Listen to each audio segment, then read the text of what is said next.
बिस्मिल्लाहिर्रहमानिर्रहीम। अस्सलाम वालेकुम माय फ्रेंड्स, कैसे हैं आप? मैं अल्हम्दुलिल्लाह ठीक हूँ। तो आज हम 3 बंदे हैं घर में और तीनों अलग अलग नाश्ता कर रहे हैं। ठीक है, बेटा कहता है कि मैंने कलेजी खानी है, वो भून दे। मैंने वो भूनी फटाफट और साथ नान मंगवा के उसको दिया। और बेटी कहती मैंने ब्रेड और एग खाना है, उसको मैंने वो फ्राई करके दिया।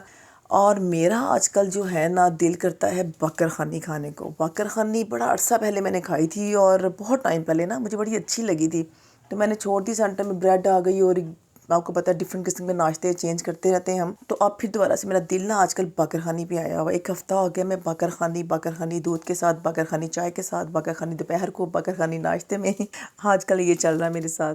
तो ये जनाब मैंने अब चाय बनाई अपने लिए और साथ बकर ख़ानी। बेटा मेरा आवाज़ें दे रहा था, मामा जी आ जाएं, मामा जी आ जाए, इकट्ठे नाश्ता करते हैं। मैंने कहा यार आप तो करो, आप गर्म गर्म नान लेके आए हो। कहता नहीं आप आए इकट्ठे मिलके करते हैं। तो मैंने फटाफट किया जनाब अपना रेडी नाश्ता। तो मैं बकर ख़ानी के पीस चाय में डाल रही थी। मैंने कहा यार चाय वाला नशा भी पूरा हो जाएगा और बकर ख़ानी भी खाई जाएगी। तो ये जनाब मैंने इसके अंदर मिक्स किया। और ये जो मग है ना, मग की बड़ी प्यारी स्टोरी है कि ये मैं लाई थी सूप के लिए। मेरे घर ना स्पेशल मेहमान आने थे। मैंने सोचा कि सूप के बाउल मेरे पास नहीं है, मैं ढूंढती हूँ। मैंने बहुत ढूंढे हर जगह पे, 2 साइडों पे दोनों तरफ पकड़ने वाले होते हैं ना, मैं वो ढूंढ रही थी, लेकिन मुझे वो डिज़ाइन पसंद नहीं आ रहा था उसका। तो ये मग, ये एक कप से काफ़ी बड़ा मग टाइप आता है, लेकिन साइड पे उन्होंने एक ना हैंडल लगा दिया पकड़ने के लिए। तो फिर मैंने सोचा जो सूप वाले बाउल होते हैं ना, वो दोनों तरफ से कहाँ पकड़े जाते हैं। पकड़ता बंदा एक हाथ में है और दूसरे हाथ में स्पून होता है उसके। तो फिर मैंने इसी को डन कर लिया। इसका इतना फ़ायदा हुआ कि सूप तो ठीक है बच्चे इसी में सूप पीते हैं, इसके अलावा भी तो फिर बच्चे इसको ज़्यादा यूज़ करने लगे। कम से कम बच्चे एक हाथ में प्याला पकड़ लेते थे और दूसरे हाथ से स्पून, और उनके लिए खाना इतना आसान हो गया ना। अगर कोई मैगी बना रहा है वो भी खा रहा है इसी मग के अंदर, किसने सूप बनाया वो भी खा रहा है। इवन कि आइसक्रीम बच्चे लाते हैं वो भी इसी मग में डाल के खाते हैं।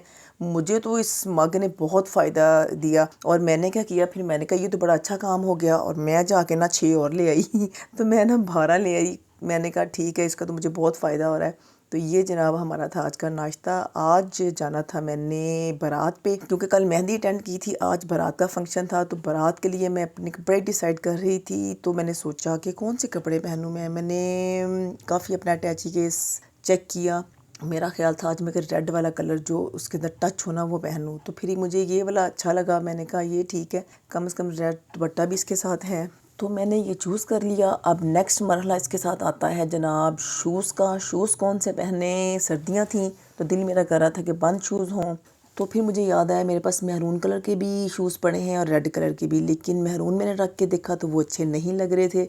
मुझे लगा रेड वाले ज़्यादा अच्छे लगेंगे, तो रेड मैंने शूज़। अब ज्वेलरी का मसला था, ज्वेलरी रेड कलर की मेरे पास बहुत कम है। मेरे पास ज़्यादातर मैरून है, गोल्डन है, बाकी सारे कलर ब्लैक में भी है, लेकिन रेड कलर जो है ना एक ब्राइडल लुक आ जाती है।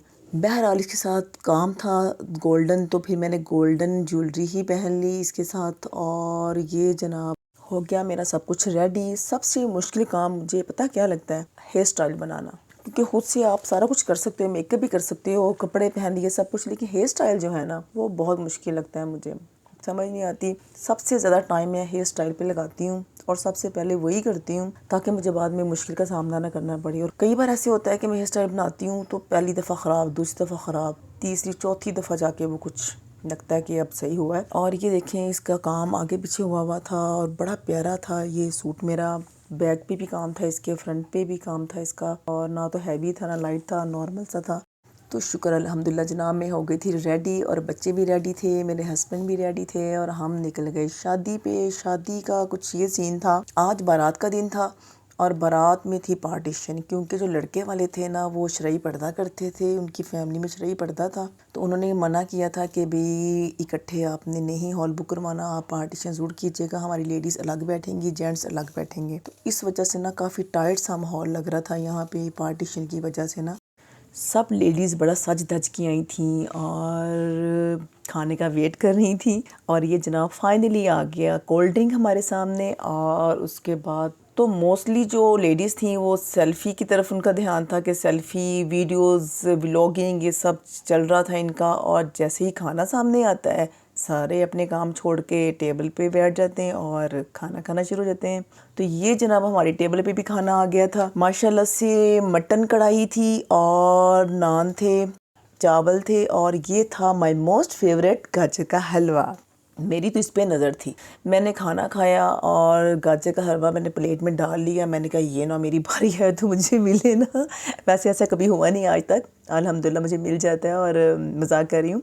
ये जनाब एंड पे जो सबसे मज़े का काम होता है वो चाय ग्रीन टी का होता है, तो वो भी अवेलेबल थी अल्हम्दुलिल्लाह। तो ये रहा जनाब आज हमारा बारात का फंक्शन। तो ये था मेरा व्लॉग, कैसा लगा बताइएगा मुझे ज़रूर और दुआओं में मुझे याद रखिएगा। और मेरे चैनल को लाइक शेयर एंड सब्सक्राइब ज़रूर कीजिएगा। मिलते हैं नेक्स्ट व्लॉग में, तब तक के लिए अल्लाह हाफिज़।